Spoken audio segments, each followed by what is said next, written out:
नमस्कार प्यारे प्रदेश वासियों, तो मौजूद हुए हैं आपके सामने हिमाचल प्रदेश की सुबह की ताज़ा खबरों के साथ। तो इससे पहले खबरों के सिलसिले को शुरू करें, आपसे निवेदन है चैनल को आप जरूर सब्सक्राइब करें। तो पेश है आज सुबह के मुख्य समाचार। पेपर लीक मामले में भंग कर्मचारी चयन आयोग के पूर्व सचिव डॉक्टर जितेंद्र कंवर गिरफ्तार। पेपर लीक मामले सामने आने के बाद भंग हो चुके कर्मचारी चयन आयोग के पूर्व सचिव डॉक्टर जितेंद्र कंवर को विशेष जांच टीम ने गिरफ्तार कर लिया है। कंवर को पूछताछ के लिए मंगलवार यानी पिछले कल हमीरपुर विजिलेंस थाने में बुलाया था। पूछताछ के बाद रात 8:55 पर कंवर को गिरफ्तार किया गया है। वहीं आज पूर्व सचिव को कोर्ट में पेश किया जाएगा। दूसरी ओर परिवहन विभाग से निलंबित ट्रैफिक इंस्पेक्टर रवि कुमार को हमीरपुर न्यायालय में पेश किया गया, जहां से उसे 13 अप्रैल तक न्यायिक हिरासत में भेज दिया गया है। फर्जी दस्तावेज दिखाकर नौकरी हासिल करने वाला ग्राम सेवक गिरफ्तार। हिमाचल प्रदेश के पुलिस थाना धर्मशाला के तहत डाक मंडल धर्मशाला में पिछले साल हुई ग्राम डाक सेवक भर्ती में फर्जी दस्तावेज दिखाकर नौकरी हासिल करने वाले आरोपी को पुलिस ने जिला मुजफ्फरपुर बिहार से गिरफ्तार किया है।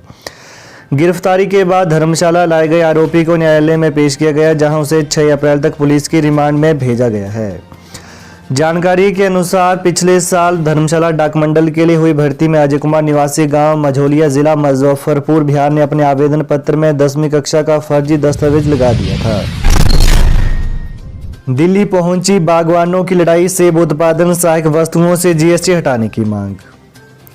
सेब उत्पादन करने वाले देश के 3 राज्यों हिमाचल, कश्मीर और उत्तराखंड के बागवानों ने पिछले कल दिल्ली के जंतर मंतर पर धरना देकर सेब पर 100% आयात शुल्क लगाने और सेब उत्पादन सहायक वस्तुओं से जीएसटी हटाने की मांग उठाई। इस दौरान Apple farmer federation of India के बैनर तले केंद्र सरकार को 10 सूत्रीय मांग पत्र भी सौंपा गया।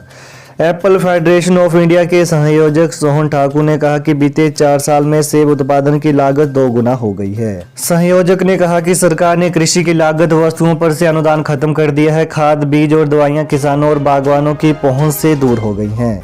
उन्होंने केंद्र सरकार से सभी कृषि उत्पादन सहायक वस्तुओं को जीएसटी मुक्त करने की मांग उठाई। मौसम की मार, हिमाचल में 20 दिन आगे खिसका सेब सीजन, आम का बोर झुलसा, ठंड से मर रही मधुमक्खियां। हिमाचल प्रदेश में लगातार हो रही बारिश बर्फबारी से गिर रहे तापमान का विपरीत असर नकदी फसलों के अलावा गेहूं और आलू पर पड़ने लगा है। मौसम के इस कुचक्कर के चलते प्रदेश में जहां सेब सीजन 20 दिन आगे खिसक गया है, वहीं फलों के राजा आम के पेड़ों पर आया बोर झुलसने लगा है।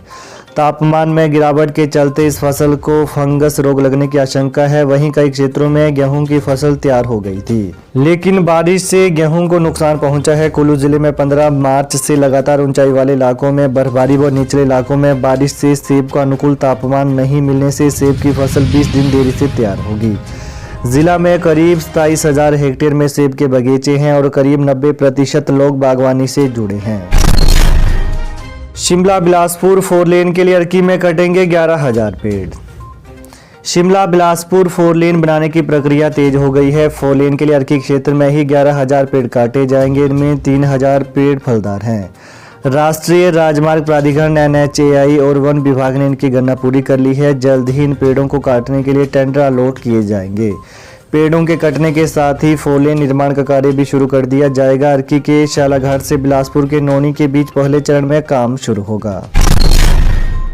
हिमाचल में 306 नए कोरोना पॉजिटिव, सरकार अलर्ट, अस्पतालों में मास्क अनिवार्य।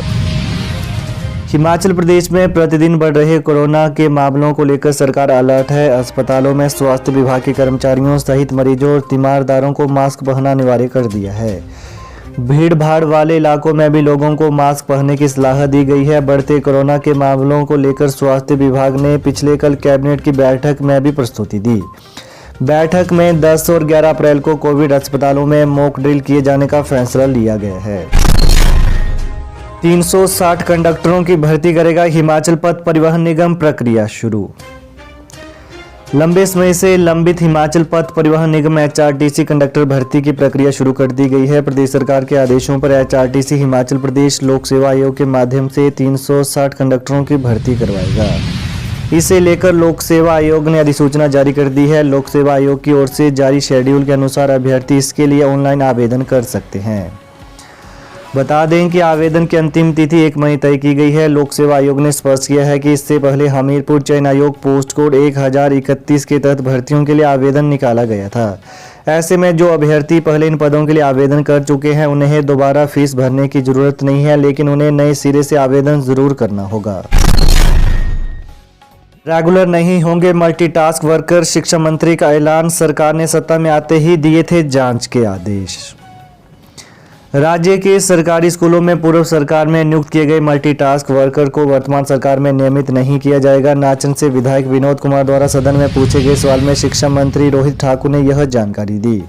प्रदेश में शिक्षा विभाग द्वारा 6,717 पार्ट टाइम मल्टीटास्क वर्कर नियुक्त किए गए हैं। यह मल्टीटास्क वर्कर अलग अलग स्कूलों में सेवाएं दे रहे हैं। उन्होंने कहा कि इस साल उनके वेतन में भी कोई बढ़ोतरी नहीं की गई है और इसके साथ ही सरकार इन मल्टीटास्क वर्कर्स को नियुक्त करने के बारे में भी कोई विचार नहीं रखती है। गौर रहे कि नई सरकार में मुख्यमंत्री बने सुखविंदर सिंह सुक्खू ने इसको लेकर कमेटी बनाई है, जिसमें रिकॉर्ड मांगा गया है कि किन नियमों के तहत स्कूलों में मल्टीटास्क वर्कर भर्ती हुए हैं।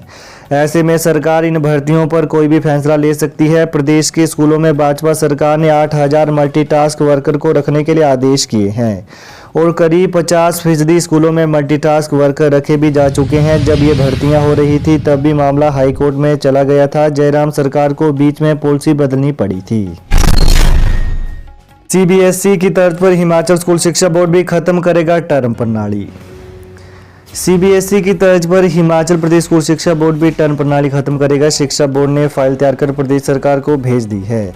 सरकार से मंत्रणा और निर्देशों के बाद इस पर अंतिम फैसला लिया जाएगा। जानकारी के अनुसार प्रदेश स्कूल शिक्षा बोर्ड 10वीं और 12वीं कक्षा में वर्ष में 2 बार बोर्ड परीक्षाएं लेने की प्रणाली को खत्म करने की योजना बना रहा है।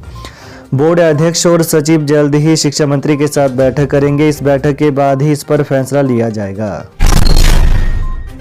चिल्ड्रन ऑफ द स्टेट होंगे अनाथ बच्चे, सुखाश्रय विधेयक पेश करेगी सरकार।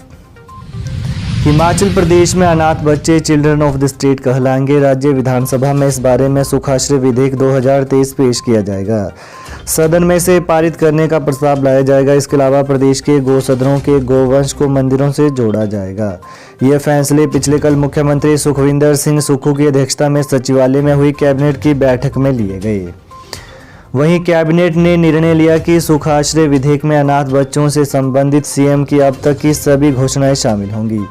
अनाथ बच्चों की प्राइमरी से लेकर उच्च शिक्षा आश्रमों में देखरेख, उनके विवाह के लिए 2 लाख रुपए, पॉकेट मनी और घूमने फिरने का खर्च देने, त्योहारों में वित्तीय मदद, मकान के लिए जमीन देने का प्रावधान इसी कानून में शामिल होगा। सुखाश्रय कोष के 101 करोड़ रुपए की एफडी की जाएगी। इसका ब्याज इन बच्चों पर खर्च होगा। इस कोष को बढ़ाया जा सकता है।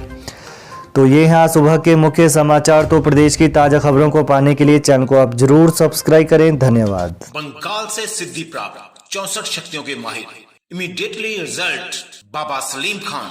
पक्का काम, तुरंत समाधान। हम कहते नहीं, करके दिखाते हैं। It is my promise. जैसे नौकरी, कारोबार, घर में क्लेश, किया किराया, जादू टोना, लव मैरिज प्रॉब्लम, सौतन दुश्मन से छुटकारा, विदेश यात्रा, स्पेशलिस्ट मनमोहनी, वशीकरण व मुठ करनी। घर बैठे 11 घंटों में A to Z समस्याओं का पक्का समाधान करवाएं। 101% गारंटी स्टाम्प पेपर पर लिख कर लें। अभी फोन करें। Mobile number 8860581665।